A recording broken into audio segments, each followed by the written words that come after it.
नमस्कार, आप देख रहे हैं दृष्टि न्यूज। तमाम खबरों के लिए चैनल को लाइक, शेयर और सब्सक्राइब जरूर करें। प्रति मंगलवार को होने वाली जन सुनवाई में इस बार भी भारी संख्या में फरियादियों द्वारा जन सुनवाई में पुलिस अधिकारियों को अपनी शिकायत की गई, जिनमें से अधिकांश मामले रुपयों के लेन देन और संपत्ति विवाद से जुड़े थे। तो वहीं पुलिस कमिश्नर का कहना है कि आपसी समझौते के आधार पर न्याय व्यवस्था को ध्यान में रखते हुए कार्रवाई की जा रही है। दरअसल जब से पुलिस कमिश्नर के पद पर संतोष सिंह ने कार्यभार संभाला है, तभी से जन सुनवाई में नवाचार देखने को मिल रहा है और इसी के तहत पिछले दिनों जन सुनवाई में आपसी समझौते और समझाइश के आधार पर लोगों को न्याय दिलाया जा रहा है। और वहीं न्यायपालिका से जुड़े हुए अधिकारी भी जन सुनवाई में दोनों ही पक्षों की सुनवाई करने के बाद समस्या का हल ढूंढकर विवादों की संख्याओं को कम करने का प्रयास कर रहे हैं। अब यह प्रयास काफी सार्थक होता हुआ भी नजर आ रहा है, क्योंकि अधिकांश मामले आर्थिक और पारिवारिक विवाद से जुड़े हुए जन सुनवाई में पहुंचते हैं और इन्हीं प्रयासों के कारण कई परिवार जुड़ते हुए भी नजर आ रहे हैं। पुलिस अपनी कानूनी कार्रवाई कर रही है, पर कई बार आवेदक को ऐसा प्रतीत होता है कि उनकी जो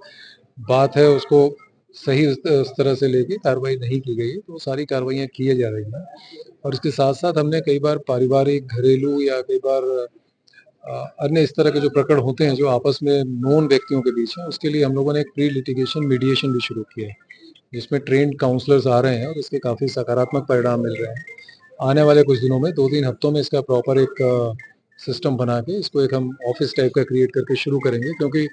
इससे जो है एक तो अनावश्यक की लिखा-पढ़ी उससे वो हो जाता है और लोगों का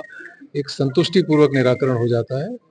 दोनों पक्षों को समक्ष में सुना जाकर, तो इससे जो छोटे-मोटे आपसी विवाद हैं, पारिवारिक विवाद हैं, कई बार दोस्त मित्रों, नोन पर्सन्स के बीच के विवाद हैं, तो इसका समाधान त्वरित गति से हो जाता है। रफली हमारा आइडिया है, अभी हम लोग इसको कैलकुलेट कर रहे हैं कि इससे जो हमारे पास आने वाले जो शिकायतों का लगभग 20 से 25% के आसपास की ऐसी शिकायतें होंगी, उसका हम संतुष्टिपूर्वक और अच्छे प्रकार से निराकरण करा पाएंगे। तो पिछले 2 दिनों से 2 जनसुनवाई से जो मध्यस्थता की जो क्लास लग रही है, जो सुनवाई चल रही है, क्या इसमें कुछ रुझान मिले सफलता की ओर की? कितने प्रकार नहीं मिले हैं। आज जैसे अभी काउंसलर्स जो हैं हमारे, उनसे बात हो रही थी, तो उनका ये कहना है कि लगभग 4 हफ्ते पहले जो पहली जनसुनवाई मेरे द्वारा ली गई थी, उस जनसुनवाई के कुछ आवेदन पत्रों का संतुष्टिपूर्वक निराकरण हुआ है। मीडिएशन का पर्पज़ ही यही होता है कि हम उसमें ऐसे मामले जिन पे अभी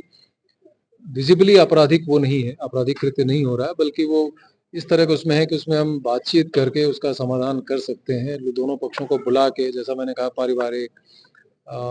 परिचित व्यक्तियों में, दोस्तों में कई बार जो है वो कई प्रकार के गतिविधियाँ ऐसी रहती हैं कि जिनको आमने-सामने बैठ के और उसका संतुष्टिपूर्वक निराकरण हो सकता है। तो जैसा मैंने कहा कि प्री लिटिगेशन ये मीडिएशन है और इसको हम प्रॉपर तरीके से करके और फिर प्रयास ये है कि लोगों का इसमें समाधान हो जाए। तो थाने स्तर पे भी ले जाएंगे इस मैटर को? इसको सीपी कार्यालय से ही चलाया जाएगा, क्योंकि इसकी एक प्रॉपर प्रक्रिया होगी ताकि उसको सही प्रकार से वो करके, और ये जो हमारे डिस्ट्रिक्ट लीगल एड अथॉरिटी जो होती है, डालसा होती है, जो सालसा है, जो स्टेट स्तर की जो लीगल एड अथॉरिटी है, इसके एक ओवरऑल उसमें होगा, सुपरविजन में होगा और इसको हम सही प्रकार से एक जिसको कहते हैं कि लॉजिकल लीगल कंक्लूजन तक भी ले जाएंगे। इसमें प्रॉपर ऑर्डर शीटें रिकॉर्ड होंगी, दोनों पक्षों की सहमति से होगा। तो ये मतलब ऑलमोस्ट एक तरह से कानूनी तरीके से ही इसका समाधान होगा और इसको मतलब पक्ष मुझे लगता है कि इस लेवल तक का होगा कि उसको फिर बहुत सीनियर कोर्ट में ही वो चैलेंज कर पाएंगे।